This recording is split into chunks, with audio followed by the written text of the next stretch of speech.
Welcome to Pop and Lock. I'm Natalie Dowzicki. And I'm Landry Ayers. We are back with another edition of Pop and Lock Summer Book Club. And boy, howdy, do we have a barn burner of a book to discuss today. It's been banned, blamed, and lit aflame, but it still carries on. Joining us to discuss Ray Bradbury's Fahrenheit 451 is features editor at Reason, Peter Suderman. Thanks for having me. And Cato Institute Senior Fellow, Pat Eddington. Greetings to all. Now, I know I said this for our 1984 recording, but Fahrenheit 451 is definitely one of the most famous stories ever written and eventually adapted to a largely disappointing movie, to say the least. But what is it about this story why does it continue to live on? Why is it required reading for basically every middle schooler across the country? I mean, I think there's a bunch of reasons why this remains relevant to contemporary audiences. For one, it's just an enjoyable, easy read, right? It moves pretty fast. It's a short book. You can read it in just a few hours in an evening. But it also just sort of feels like it's part of the time, right? It feels of this era in a certain way. I mean, this book isn't about Twitter, and it's not about social media, and it's not about cancel culture, but it doesn't take too much of a leap to move it in that direction, right? It feels like a book about a lot of the debates that we are having in our political discourse today. And this is a book with a lot of rants about speech suppression in various forms, and what you are and aren't allowed to say, and what it means to be an individual with antisocial thoughts. Someone who sort of has a view that is against the consensus or outside of the acceptable range of views. That sort of conversation, that sort of debate has been part of our conversation. I mean, you can see in this book for well over 50 years at this point, and it's still very much part of the conversation today. And so this book is a classic in part because it's just sort of well executed and fun and enjoyable to read. It's very passionate and sort of fiery, so to speak. But it's also relevant because it's about issues and ideas that people continue to care about. It's accessible, right? There's a slice of science fiction that tends to be inaccessible in a lot of respects, and kind of has a tendency to leave people kind of scratching their heads, wondering what's going on. This is written in a very breezy style for the most part, not a tremendous amount of jargon. And yet this whole issue of government tyranny against a backdrop of war, which is one of the things that, disappointed me about both movies. Although I rewatched the 1966 version as well as the 2018 one. And the 66 version is clearly vastly more authentic, much closer to Bradbury's vision, even though they were somewhat limited by the available props of the day in the mid 1960s when this thing was made. But it has this feeling, at least for me, of being very dark and very stifling. You get a sense of how stifling the society was that he was talking about.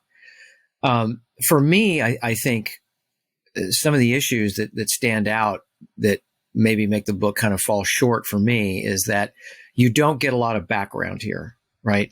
We don't get a lot of buildup essentially to exactly how the society got to the place where it was. I mean, you do get some sense that it's not all that it hasn't been all that long, because you do have people who remember to some extent the before times. Now, it's not quite perfectly clear whether they remember because that's the way it was when they were children, or because maybe they heard stories from their elders, but there is some discussion about, the history and English professors who are walking the train tracks. And it's at least suggested that they at one point had gone through a kind of traditional academic training as we think of it, or as Bradbury thought of it, in the 1950s. Yeah, but there's no there's no sense of exactly why it all went off the rails, right? What event or series of events essentially led to this state of affairs, to this particular dystopia that we're talking about here. So, the lack of background there, that's one of the things that I kind of find lacking. And then what's completely lacking from the 2018 movie is this sense of impending war. And even in the 66 version of the movie, you only get a fleeting reference to it. This is when Montauk goes into his little rant in front of all of his wife's so-called friends. That really had a very Stepford wife, feel to it. I was having kind of flashbacks to that movie as I was watching that entire segment. But there's that aspect that is also missing for me in that regard. But kind of in the larger context, this book speaks to ultimately timeless issues about government tyranny, about suppression of speech, about essentially trying to erase the individual, about trying to create a completely homogenized society where everybody's, quote, happy, end quote. And I think all those things ultimately are timeless, and they speak, as I think Peter said, to kind of the moment that we're living in a lot of respects. I mean, if you look at the news today, I was just reading op-ed pages this morning, and I am exaggerating, but only a little bit when I say that half of the op-eds in the major newspapers this morning were about bills banning or restricting the teaching of critical race theory in schools. And it's, again, Bradbury was not writing about critical race theory or Right. about Republican state bills to legislate, teaching of how we teach race and history in K through 12 or higher ed. That's not exactly what he was writing about, and yet he wrote this book in a way that is both quite universal and strangely specific, and so it always feels like it applies to whatever the speech controversies of the day are. And I think what I found so interesting about the book, and this is another one of those classic cases where, even if you have the best director and the best producer in the world, and even an all-star cast, you can never really completely, I think, get the full flavor of a book onto screen. It's just very difficult, if for no other reason than trying to keep an audience's attention for 2 hours can be a challenge in a lot of respects, unless you got a lot of CGI and, other things going on these days. But the character development that we do get is, to me, very fascinating. And the relationship between, such as it is, between Montauk and his wife, Mildred in the book, Linda in the 1966 film.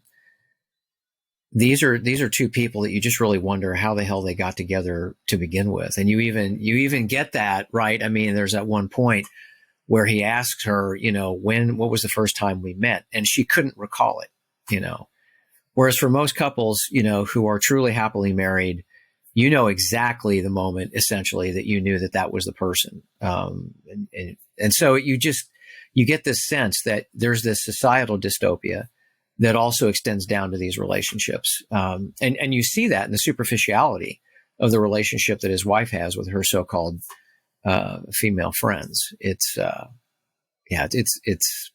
I don't know. It just creeps me out in a lot of ways. It really does. Yeah, a lot of the relationships, and especially in the book, are like as very distant.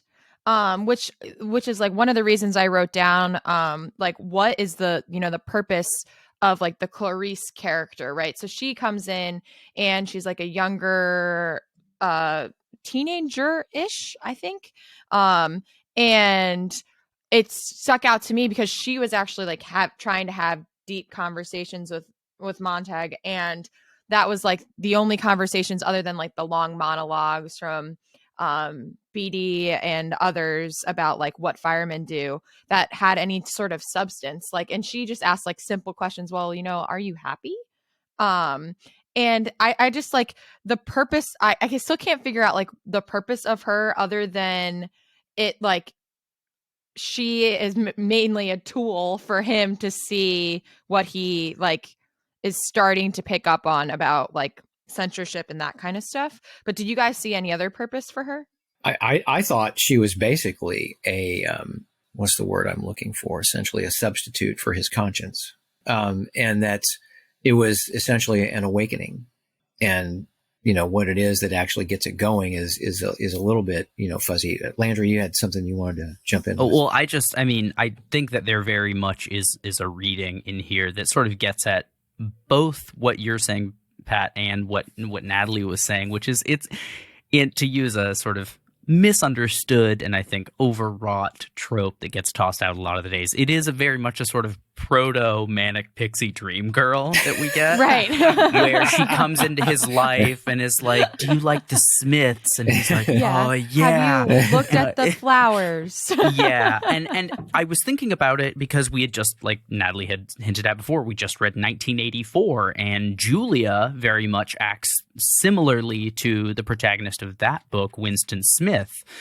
Now, I think Julia, mostly just for the because she has more time in the story to act and do things, has more agency, and I think is more fleshed out.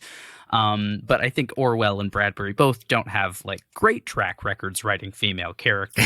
I don't think that that's primarily what they're focused on per se. But I do think there is some merit in what Pat is saying for sure about like it is a reflection of his conscience, but it is kind of odd the way they toss her aside so quickly.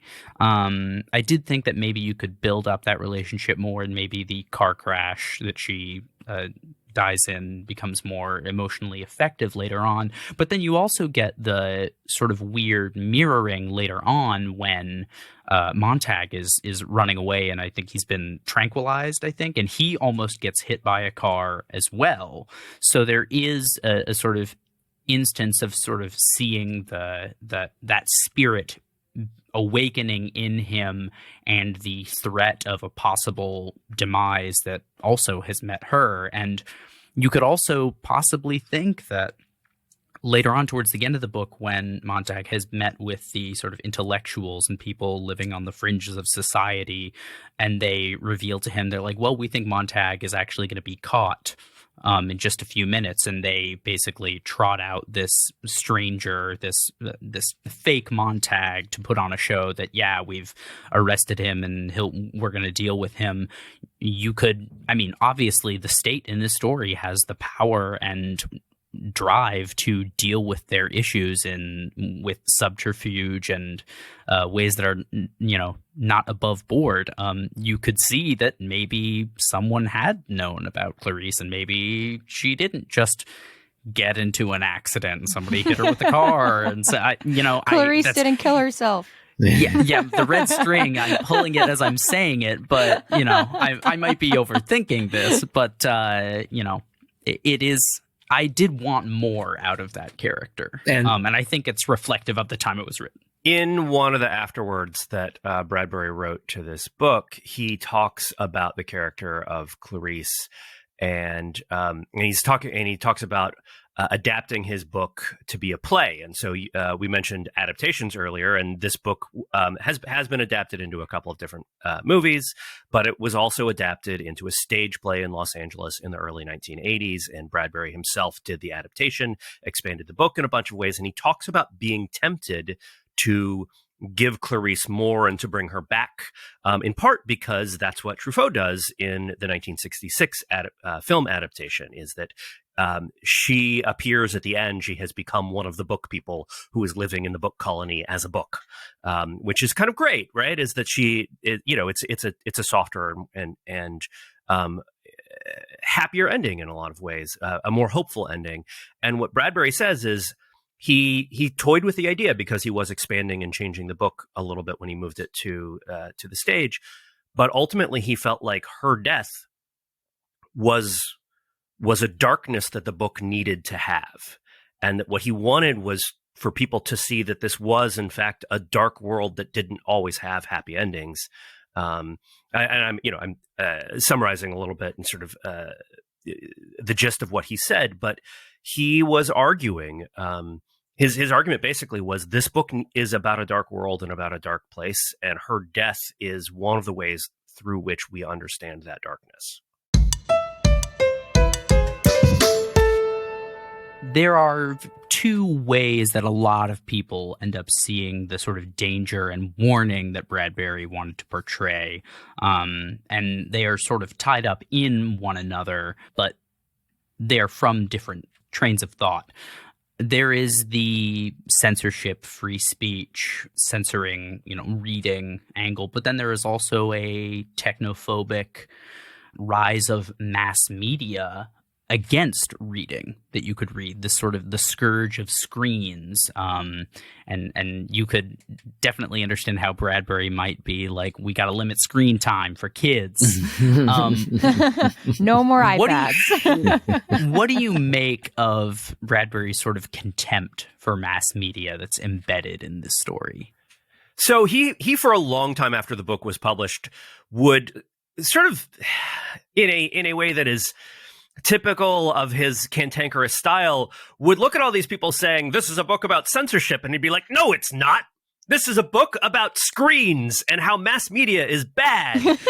Right. And it's not quite a fully Luddite, fully techno-skeptic book. He, in one of the monologues about the how mass media dumbs things down, they actually one of the characters actually says, "Well, look, you could make things that are smart in this medium. It's possible, right? It's not that the medium necessarily demands this. It's just that."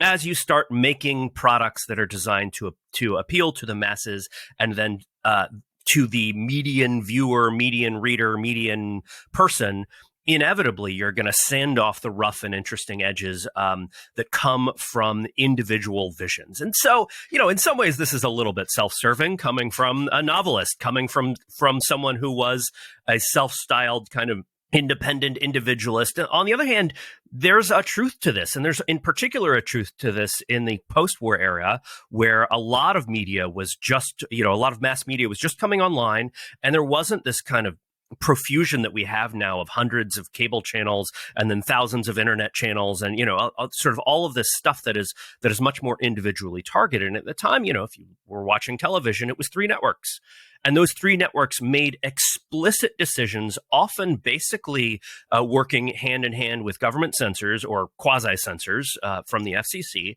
to produce products that were intentionally bland, that didn't say too much or go too far off the beaten path, because in part they didn't want to upset the FCC, and in part because if your goal is to capture the mass audience, then the interesting stuff that happens at the edges of human society, on the fringes, right? The weird people, they're not going to be part of that, right? If you just sort of think of human of a nation or a culture's acceptable idea set, it's going to look like a bell curve, and the stuff that's really interesting is going to be at the edges, and the stuff that's really boring is in the center. And what the networks did was they targeted the exact center of that bell curve, because that's where the audience was, and that's thus where the money was from the advertisers. And in fact, the advertisers were also a big part of enforcing that sort of conformity and conformist way of producing television shows. And so in part, you can see this book as just as a reaction to the mid-century dominance of network television and the way it produced material that was just designed not to offend or interest anyone too much, and to stay very much in a narrow lane of acceptable kind of centrist, non-fringy thought. And Bradbury just hated that, because he was a cantankerous, difficult, individualistic kind of guy. And he is, in some sense, like I said, it's a little bit self-serving, but it's also right, because if you are targeting the median, then what gets cut out are the ideas that are a little more interesting, a little rougher around the edges, and that are a little less popular. This novel was written just a little bit over a decade after the height of the McCarthy era. And this is, of course, the period of time when television really begins to kind of come into its own, where you have large-scale propagation of television sets. And it was definitely a mixed bag, in that McCarthy in the beginning, managed to really use it very effectively to scare the hell out of everybody and to accuse everybody of being a communist, right? But that same medium also turned to his undoing. It became his undoing during the Army McCarthy hearings. So, Bradbury's tale, I think, gives you just one side of the coin. I do want to pick up on what Peter said about kind of the soda straw nature of major media back in the day, back in the mid 50s and 60s. I think that's one of the things that the age that we live in now has made so different. Before, you had essentially these filters.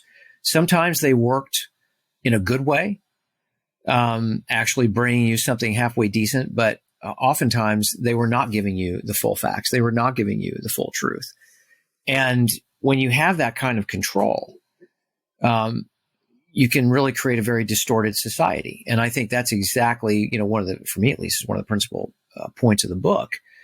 It's when we get into the age that we now live in that things get a lot more complicated, a lot more interesting, because contrary to what a lot of so-called conservatives say, there are a huge number of platforms that you can actually engage on now and get your message out on. And I'm not going to sit here and say that Facebook doesn't have essentially kind of a dominant space there, but it's not the only place that you can go.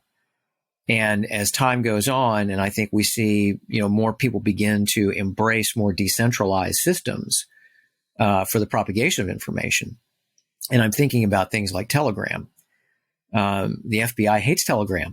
The FBI hates Telegram for a lot of reasons, especially its encrypted nature. But Telegram is becoming one of these places where you're seeing a lot more folks basically go to have these kinds of conversations and to engage in activities that some of us would agree with and that some of us would vehemently disagree with. And I don't think that's something that Bradbury necessarily could foresee.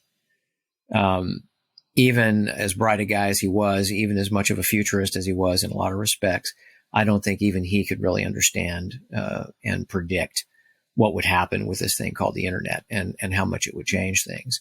But even now, we see efforts essentially on the part of the major players who are in the space, Google and Facebook especially, to basically try to work with government regulators to help basically cement their existing position, which is why these debates over Section 230 and some of the rest of this stuff are really so important. Because if we want to avoid essentially the kind of future that Bradbury is describing for us that could be ours, the more decentralized things are, the more that power thus is distributed to get a message out, the less likely a Fahrenheit 451 world becomes.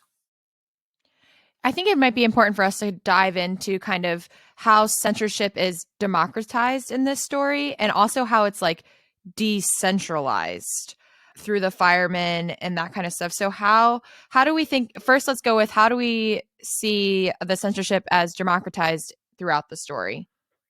So Bradbury doesn't imagine social media in this story, and in one way, that's how it feels not quite relevant. And yet he does seem to have a real grasp on the dynamics of social media speech crackdowns and the ways in which the demand for speech suppression comes not always from the top, though sometimes, but often from the populace. And there's a long bit in this book about how the firemen didn't start burning books because the government demanded that the books be burned. The firemen started banning books because that's what the public wanted, because the public was upset by what was in the books and wanted them to go away. And that's, again, he's not writing about cancel culture, but he is describing a dynamic that a lot of people have seen online and described as cancel culture, and describing what we would today call a social media mob. And he's describing this in the 1950s, which, in some ways tells you about the ways that these debates have not changed in almost 70 years. And it's really interesting just to go back and to remember that even almost 70 years ago, folks like Bradbury, who were, in their times and in their own ways, individualists, and you might even say free speech warriors, were concerned not only about classic style government suppression of speech, sort of violations of the First Amendment that are official, capital C censorship, but also about the ways in which the public, sometimes just small groups in the public. And so he is constantly in ways that would absolutely get him canceled. Today, both in his own writing and then through the voices of these characters in this book, he's constantly inveighing against the minorities. The minorities, they're always upset by something. But he's talking about the ways in which small groups, whether they're racial or ethnic, or whether they're just sort of they are bound together by some interest or geographic location or whatever it is, but in which small and particularly sort of engaged and active groups band together to demand something, and in this case, that something being that someone's speech about them or someone's speech about something that bothers and upsets their particular sensibility be prohibited or silenced somehow or another. And it's really kind of eerie just to read this and realize, oh my goodness, this is exactly the same thing that that my colleagues at Reason are writing about all the time, that folks at Cato and at Fire are just, this is the business of free speech defense today, and it was it was very much the same back in the 1950s when he was writing Fahrenheit 451. The democratization of the use of the mob to try to hunt down one political dissident on the run, right? I mean, you get in the '66 movie, you get the car going down the street with the loudspeaker saying Montauk, enemy of the people, essentially, yada yada yada. Everyone come out and look for him, and on cue, everybody comes out of their house, and is looking around and all the rest of that. The power essentially to mobilize people to try to shut down something, or to shut down someone, in this case, terminate someone who you don't agree with, you don't want to have out there, saying what they're saying, speaks to a very dark authoritarian impulse that unfortunately is quintessentially American. And it literally goes back to the Alien and Sedition Acts. I talk about this a lot when I discuss these kinds of issues. It's, people want to think that the founders were essentially all on the same page. They weren't. The only thing they were on the same page about was getting the British, out of North America. That was about the only thing they were ultimately really all on the same page about. And from my perspective, the wrong people wanted the Constitutional Convention. And the centralized system of government that we have that has only become even more centralized and, in my view, fundamentally more oppressive over the course of the last century, is in some respects, kind of a fulfillment, essentially, of some of the things that Bradbury and Orwell and others have written about, over the course of the last several years. And, a lot of our friends on the left, want to talk about all the great things the government can do. And I'm usually left scratching my head, kind of asking, can you name like three? Where they've actually where they've really actually done it well and done it in a way that doesn't destroy somebody else's rights along the way. And it's really hard to find that. But to be fair, I think that the concentration of power in any entity is a dangerous thing. We're struggling right now with this whole issue of the power essentially of a relative handful of social media companies to kind of dominate discourse in a lot of respects in the public square. And we don't have a clean framework for dealing with that. Now, maybe that's a good thing. But I think that in that respect, the First Amendment, when we really adhere to it, does give you a blueprint for really how things ought to be. The First Amendment wasn't created to protect speech that we like, right? It was created to protect speech, period, especially speech that each one of us might necessarily disagree with. And it's the lack of that kind of a framework, really, in the social media environment that I think is, helping to fuel so much of this, the cancel culture and all the rest of these things that we've been talking about so far. But I think if that authoritarian impulse, which is really what I see with so-called conservatives, people that claim to not want to interfere in people's lives, going after, social media companies in this way, and even some people on the left going after social media companies, that's an authoritarian impulse, fundamentally. When I see people on the left and the right both raising hell about Section 230, my reaction is, sounds like it's working. Sounds like it's just kind of fundamentally probably working about the way that it should. If people on both poles essentially are kind of bent out of shape about it. But I think that, Bradbury essentially, whether he meant to or not, essentially continued to predict these kinds of debates and contest. But for me, what I see in all this classic literature essentially is this authoritarian impulse. And it's scary. And the more technology that you have available to you, the more technology that government has available to it, either directly, as in the case of the firemen here, or indirectly through, companies like Facebook, Twitter, all the rest of them out there, in a position to provide data either voluntarily or involuntarily through legal process. It becomes an incredible force multiplier in a very bad way for government to engage in repression. And that's part of, at least of the message that I get from things like 1984 and this book. Yeah, it's interesting you bring up Section 230.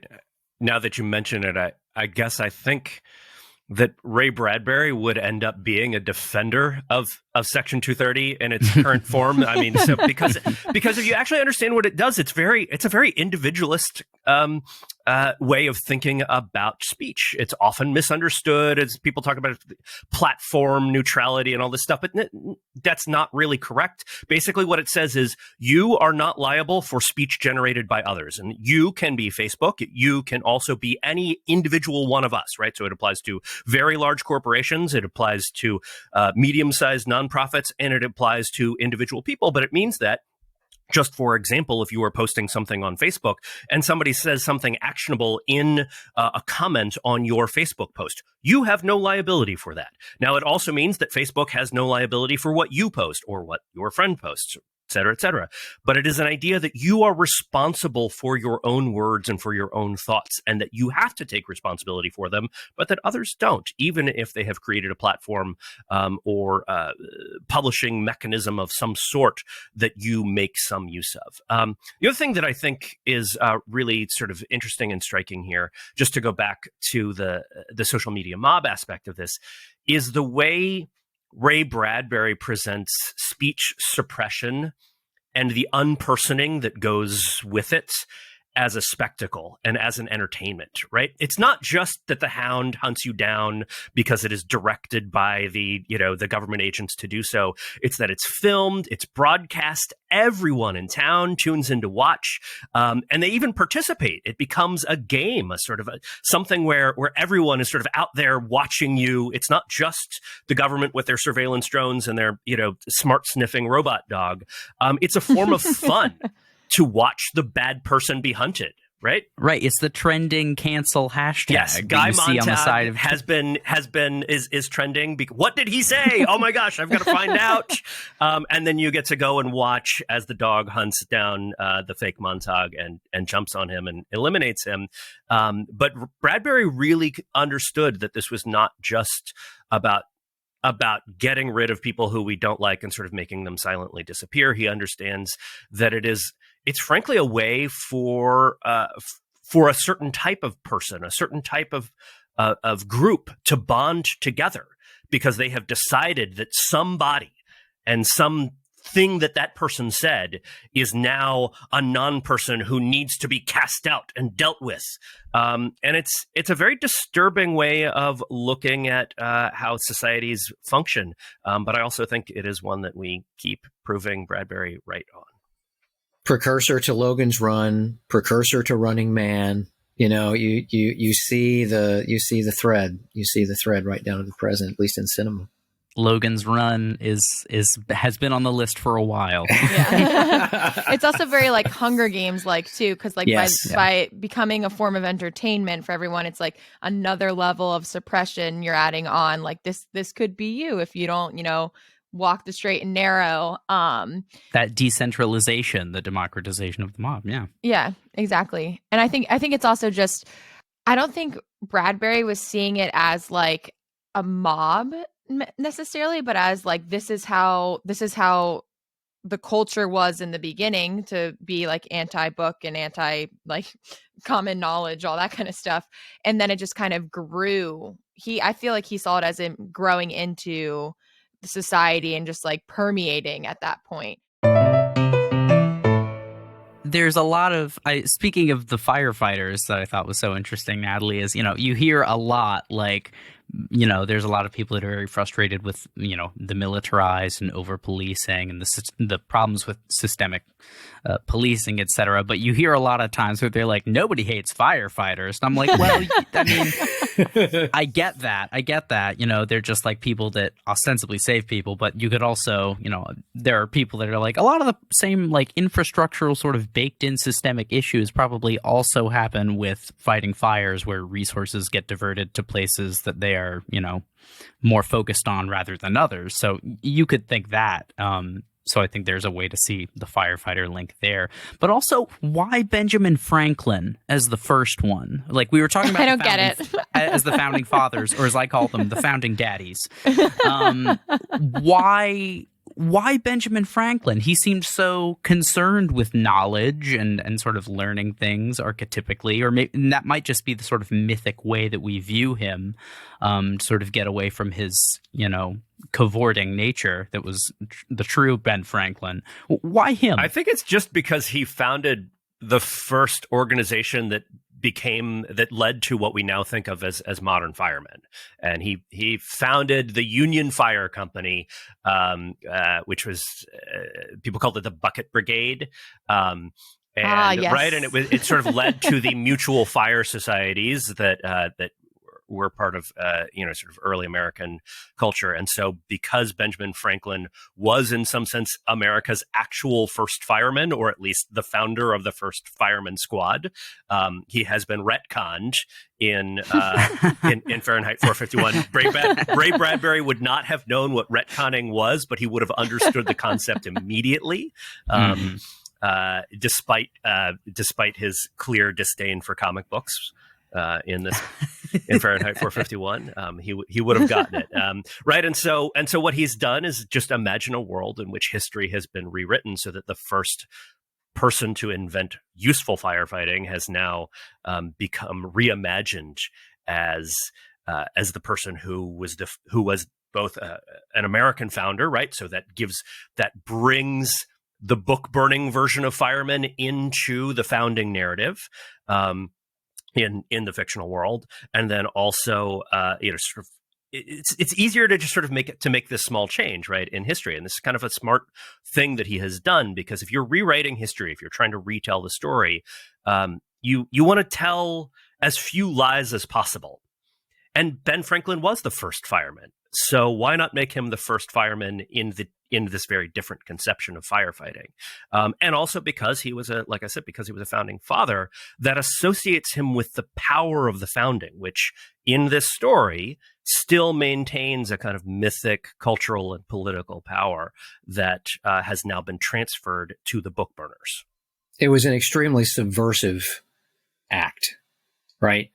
One could argue that it may have been the most subversive thing in the entire novel, really, that kind of rewriting of history, if you will. I think it's also like it's an indicator to like the reader or the audience, because they say it in the movie too, that like, because everyone has this glossy-eyed view of the founding fathers and no one, really knows too much. I mean, we probably know too much, but like no one digs in deeper than like, oh, these are the founding fathers and their heads are all together. I think that indicates to the reader that it's like the firemen are good, right? Because that's always how the founding fathers are framed.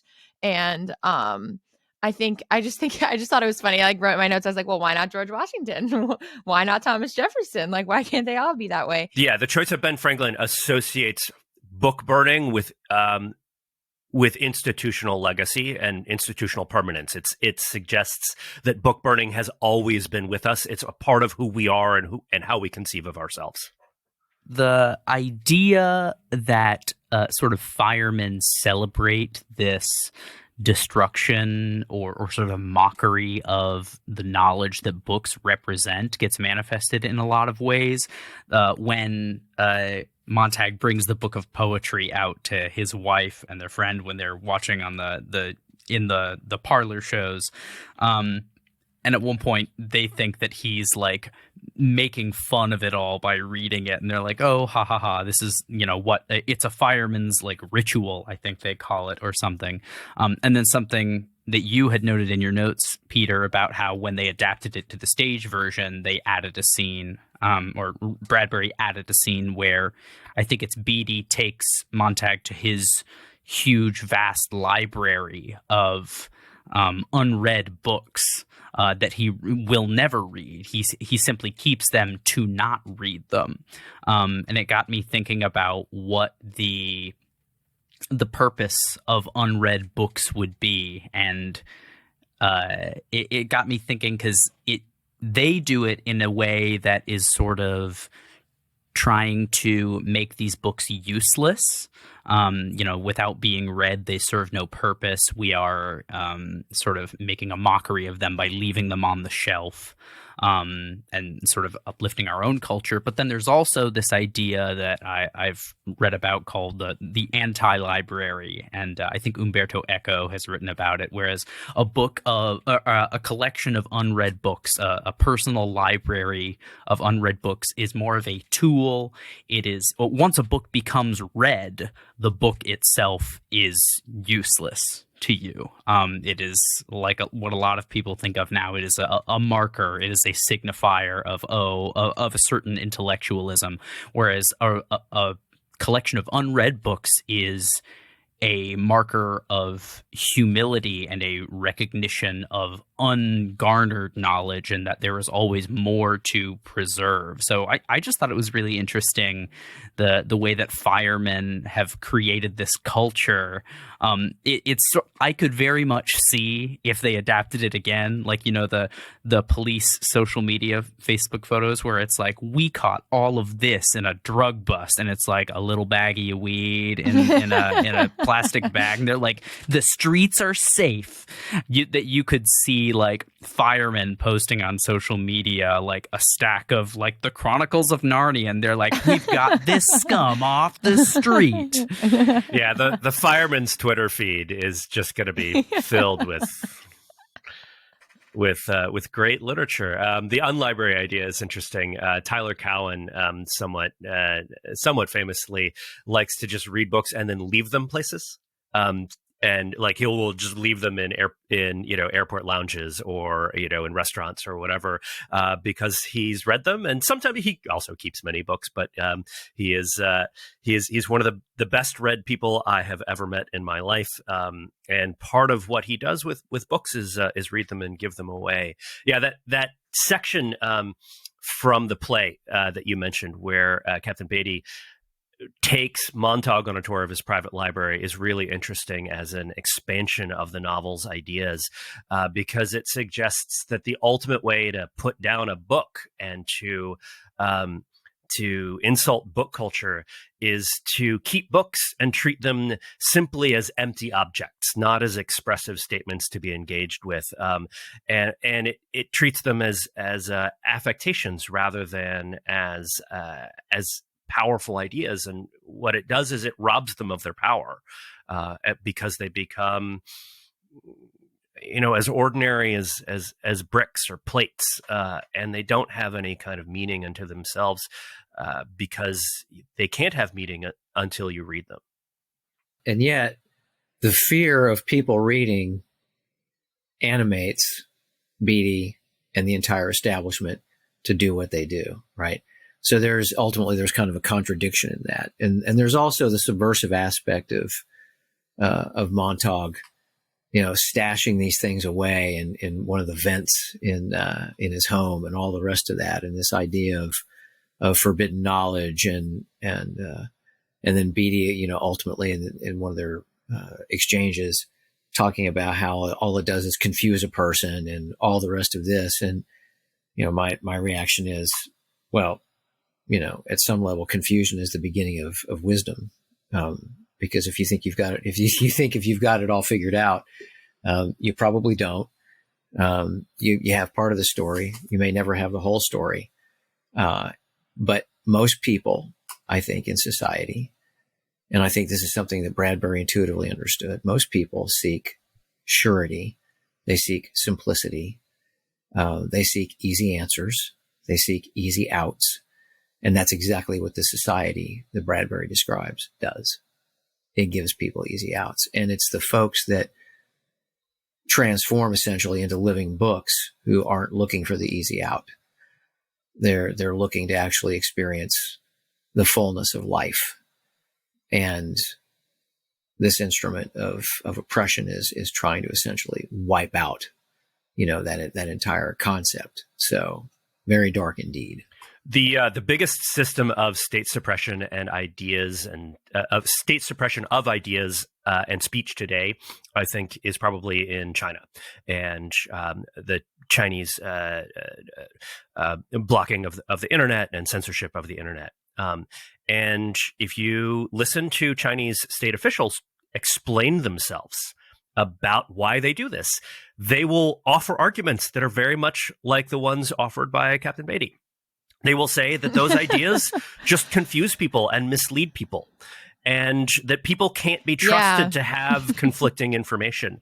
And what's even creepier, if you think about it, is that kind of discourse is now starting to creep into, or maybe it's always been there because Ray Bradbury has been writing about it was writing about it almost 7 years ago, but it's starting to creep into a lot of our discussion about online speech when it comes to misinformation and disinformation. This idea that, in fact, ideas and information need to be controlled because you can't trust ordinary people to sort through ideas, facts, and information and opinions and make judgments for themselves. And look, there is a lot of information out there that is bad, that is wrong, that is, or opinions that I strongly disagree with. There are people presenting things as facts that are just simply and provably not true, all over the internet. So I'm not in any way denying that any of that exists, but we are now starting to kind of, there is a movement in the United States that is gravitating towards this idea that information that is wrong or is dangerous in some ways can harm the population and therefore needs to be suppressed either by a kind of de facto state operation within often social media or internet companies, or by an explicit state operation through the federal government. I think that impulse, frankly, has always been there. I'm in the process of reading First to Fall, which is about Elijah Lovejoy, who was the first publisher, essentially, abolitionist publisher to be killed for, publishing essentially a newspaper that called for the abolition of slavery. And I tend to think that there's always been falsehood in media, from the very beginning. What makes our age different is that it travels at the speed of light. It is. It used to take days for something to be transmitted in the early days of the Republic. It might have to go by courier, horseback or whatever. Once you got to the telegraph, things would move faster. But still, that was something that was in the hands of a relatively few number of organizations or entities or whatever. And what makes the age that we live in just so different, and I think so difficult in a lot of ways, is this diffusion. Right. The ability to get stuff out just instantly. I mean, globally, instantly. It's been transformative. It's been transformative in some good ways, I would say, with things like the Black Lives Matter movement and, police reform and a range of other issues. But it's also been incredibly pernicious. And you have hostile foreign actors like the Russians, like the Chinese, others, utilizing this technology essentially to try to undermine not only their own opposition within their own countries, but us. and other Western democracies in that respect. So it's very much a mixed bag. But to me, what makes it so much different today is just the explosion of it and the ease with which it can be employed, how easy it is to get this stuff and to make it work. And I think that, in that respect, it kind of makes Fahrenheit 451 look a little quaint. And now for the time in the show where we get to share all of the other things that we've been enjoying with our time at home.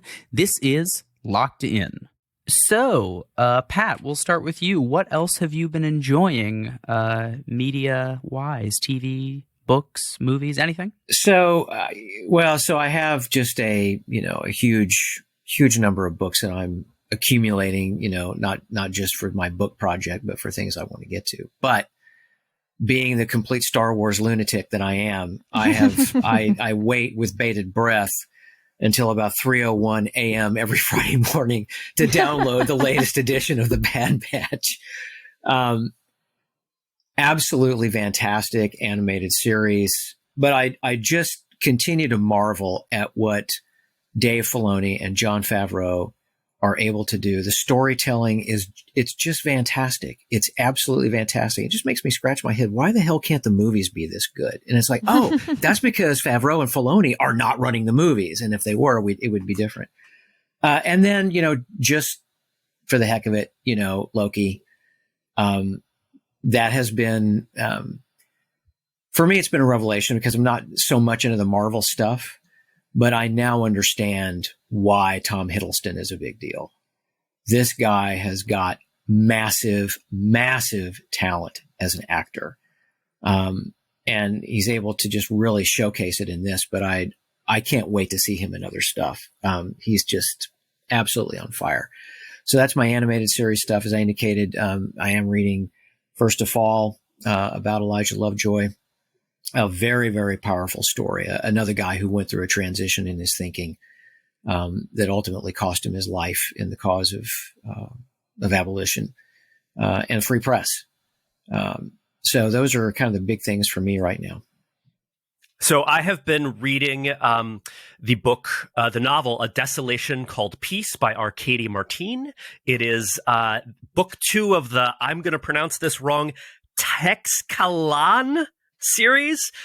It's a sci-fi space opera series. The first book, A Memory Called Empire, won, I believe, the Hugo and the novella. I could be mistaken.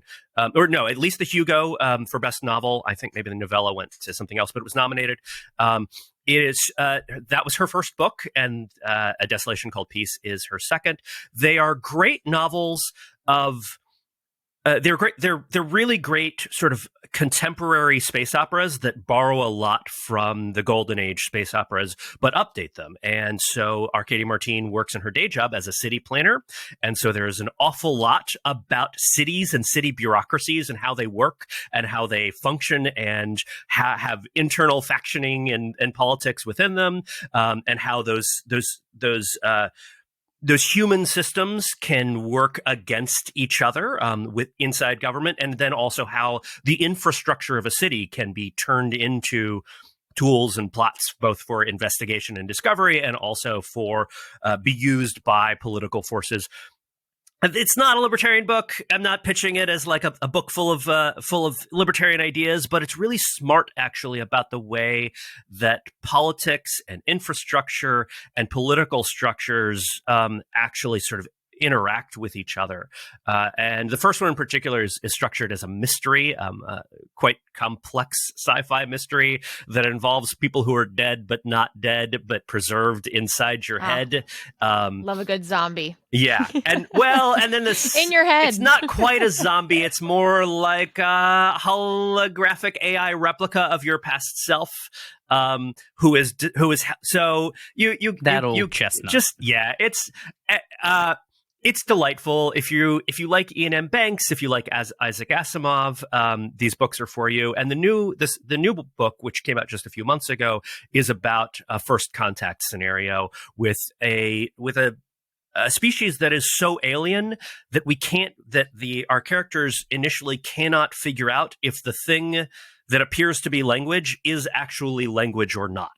So it sort of leaps ahead. Like it's an interesting first context scenario, just in the sense that it posits aliens that are truly alien and suggests that the real challenge is not, I don't know, negotiating trade deals with them. It's literally just figuring out how to understand their intentions, or even if they have intentions at all, which I think is, since we are often talking about UFOs and aliens these days, I think actually one of the problems that has been underthought in first contact scenarios. We just don't know how these another intelligence might think and or might communicate, and she gets at that really well in her new book. For me, on the book front, I just started reading The Invisible Life of Addison LaRue. This is another World War II historical fiction. That's like my jam.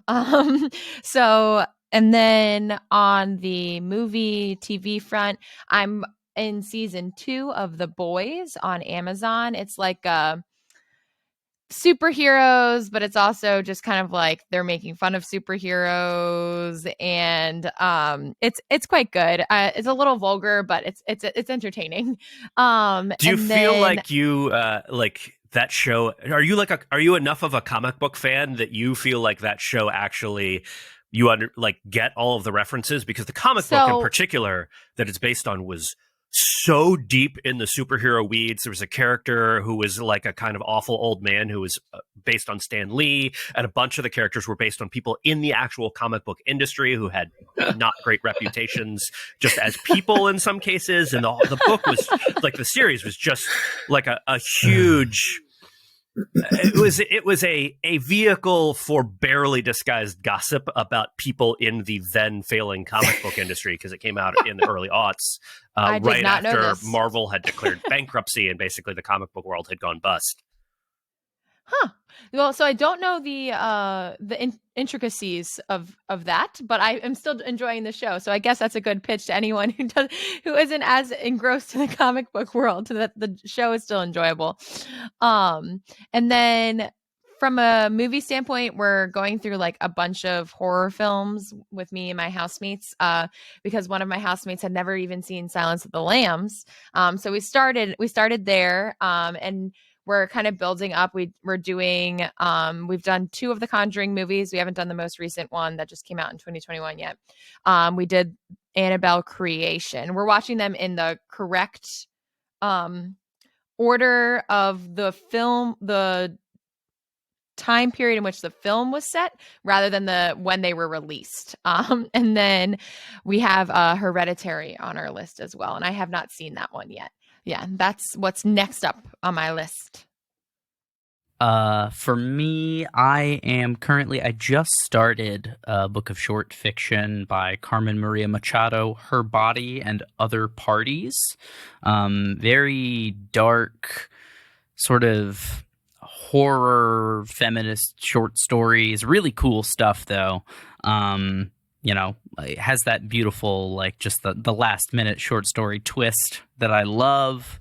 And I just bought the latest Assassin's Creed game for my PlayStation, Assassin's Creed Valhalla. So I am running around being a Viking. I have never played an Assassin's Creed game myself before.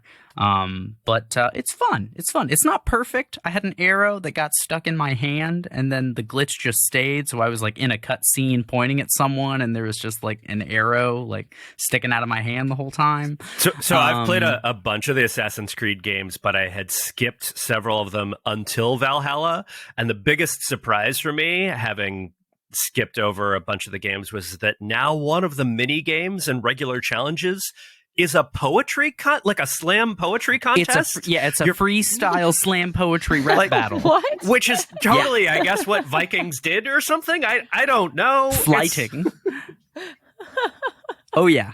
It's a good time. It's fun. I've only done it a few times. What I actually really like is there is like a dice pooling strategy mini game that's really, really fun. Normally the like little games inside games I'm not super into. Like I played The Witcher 3 and I have never won a hand in Gwent ever. Oh man, I probably played more Gwent than I played the actual Witcher 3 game.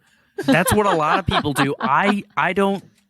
People have tried to explain to me Gwent, and I'm like, I don't get it. But the dice pooling game in Valhalla, I think it's really simple and really fun, and was tense to the end of my first round. So I like that. And my wife is currently playing Odyssey, and she was like, you should play Valhalla, but don't play Odyssey because you can only have like one quick save at a time, and I don't want to override your game. So I'm playing Valhalla right now, and then we're gonna switch. Thanks for listening. As always, the best way to get more Pop and Lock content is to follow us on Twitter. You can find us at the handle @PopandLockPod. That's Pop, the letter N, Lock with an E like the philosopher, Pod. Make sure to follow us on Apple Podcasts, Spotify, or wherever you listen as well. We look forward to unraveling your favorite show or movie next time. Pop and Lock is produced by me, Landry Ayers, and is co-hosted by Natalie Dowzicki. We're a project of Libertarianism.org. To learn more, visit us on the web at www.libertarianism.org.